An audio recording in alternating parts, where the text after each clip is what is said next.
Hey everybody, welcome back for another video. Today we're going to be talking about the artifact apocalypse, because as I've been looking into a lot of these early colonial period sites, you just can't help noticing the vast amount of buried artifacts that seem to be coming from largely from this period of time. So I want to hit on a few different sites, point out some patterns, and I wanted to get started by looking into Ottawa, Ontario, because there's a major restoration project that's happening with the Parliament buildings, and they're not expecting it to be completed until at least 2030, and I think the price tag for it is up to $5 billion. So just a massive project, but I think they started this project in 2018-19.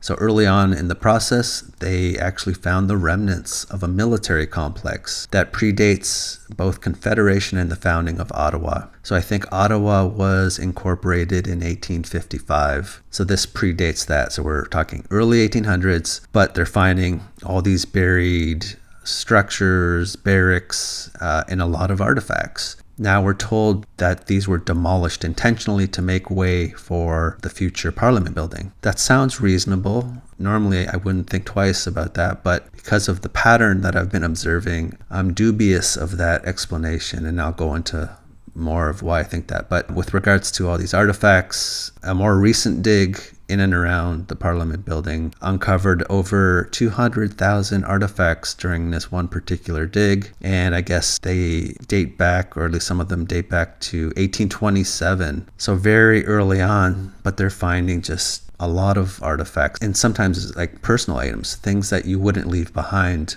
So it's really interesting to me. But why I find this narrative interesting in particular is because very close to the Parliament buildings, across from that canal, there's this park, Majors Hill Park, and there is the remains of what was a two-story structure that was occupied by Lieutenant Colonel John By, and I believe he was tasked with the construction of this canal. But all that's left of this former house is stone foundations. Now, the narrative behind this former residence is that the house was destroyed by fire in 1848. And I think in the 1970s, there were archaeological digs to unearth the ruins. So when you dig into it and start looking for other photos, you find, again, they found a ton of artifacts. And apparently all that was remaining of this residence was some walls and some chimneys. So you had this structure that was partially buried in ruins, all these artifacts buried, and that's just right across the canal from this other site that is also buried with thousands of artifacts. And again, I should mention there was a fire, very prominent fire associated with the Parliament building in Ottawa, but that's not until they say 1916. So I'm just questioning some of these things. But the pattern is early colonial period, in ruins, buried.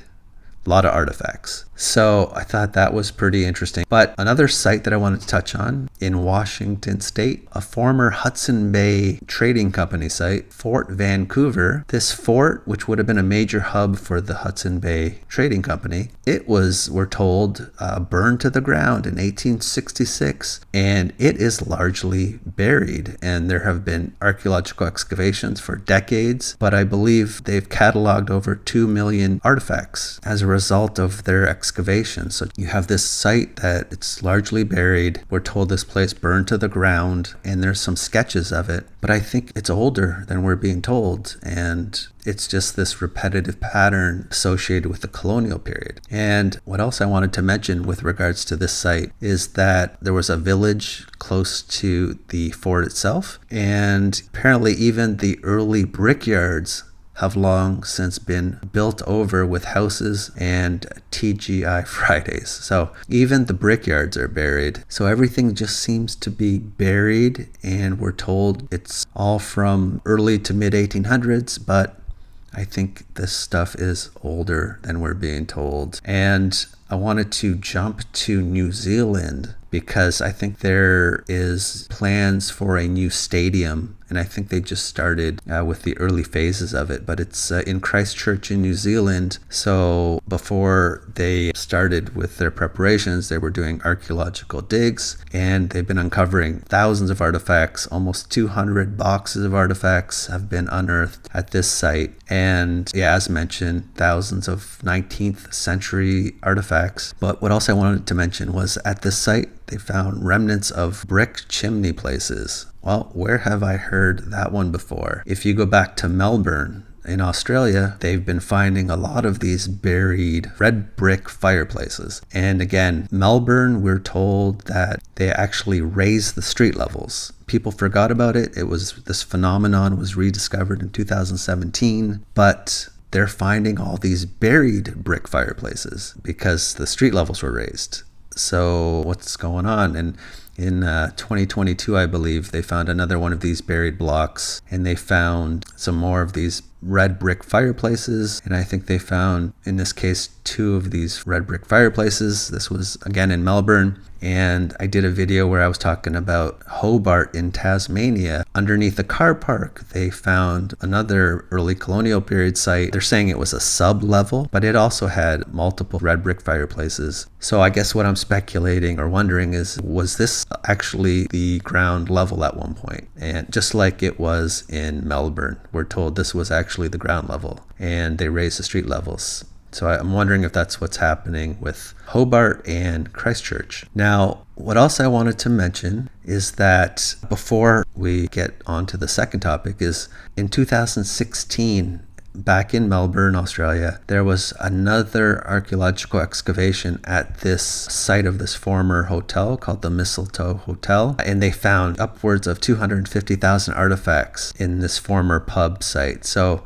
once again, all this stuff was buried, thousands of artifacts, but this was carried out, this dig, in 2016. So a year before they discovered that the street levels had been raised.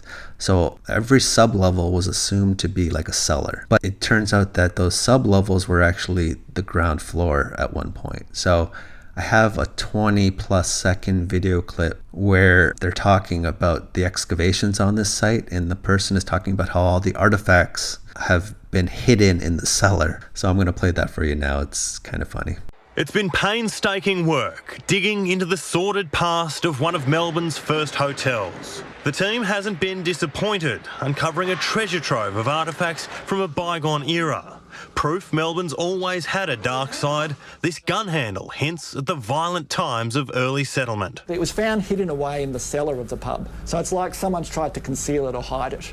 Well, I hope you enjoyed that. I like the part at the end when he mentions the fact that potentially someone was trying to hide artifacts in the cellar, because I've seen this before and I've talked about it. There was another hotel in Melbourne called the Stork Hotel that also was thought to have had a cellar, and there was even an archaeological excavation done on site, and they checked the cellar and they determined that there was no truth to the rumors that the cellar was ever the original ground floor. But in 2017, they discovered all these buried blocks, and then a report later came out in 2021, I think, by the Heritage Council of Victoria, and they determined that indeed the street levels had been raised, and the cellar associated with this hotel, which was demolished in 2014, I think, they determined that the cellar was indeed at one point the original ground floor. So I just wanted to point out that video, how they mentioned that, and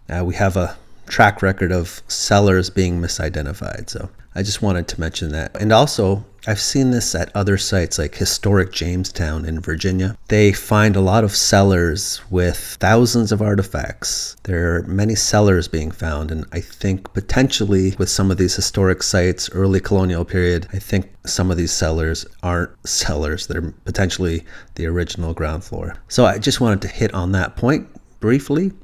Now, the last topic I want to cover is this park that I briefly mentioned in the earlier part of this video called Majors Hill Park in Ottawa.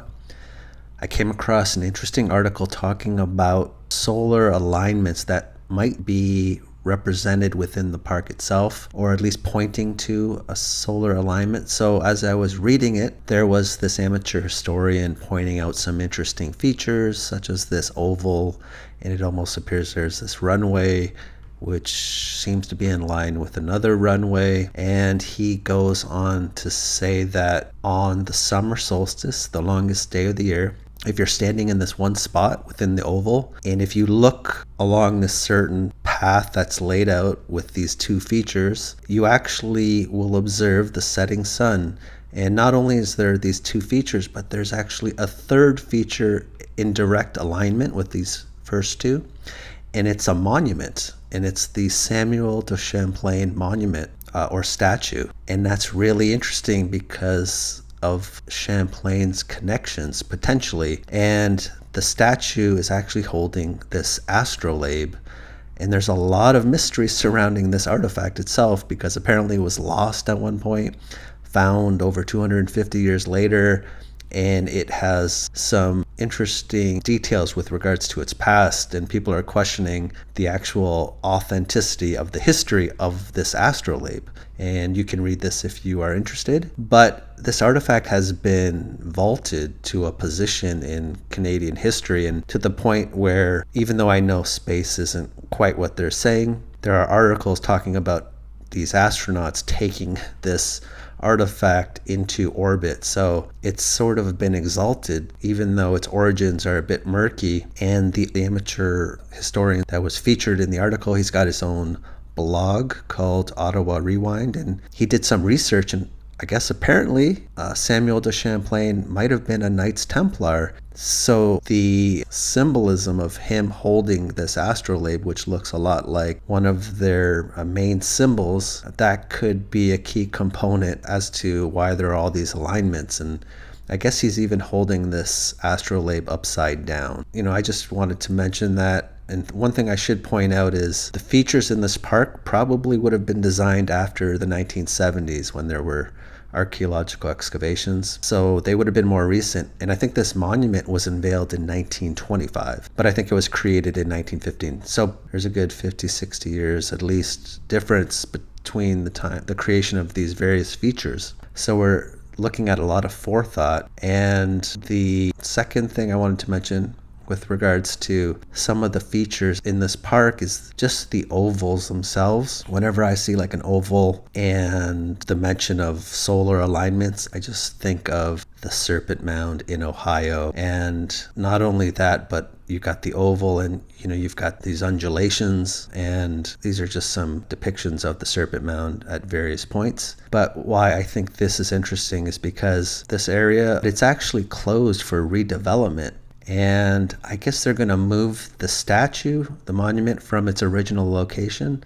So I'll be curious to see if it stays in the alignment. But they're also going to add another feature that kind of resembles three undulations, and it's right by this oval. So it's an interesting choice to add that in the future. So it should be interesting. I guess this is going to be unveiled in 2024.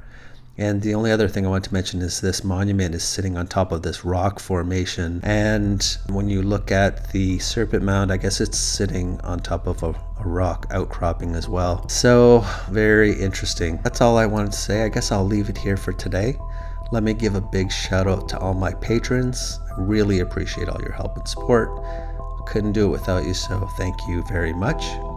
So until next time, take care. Bye.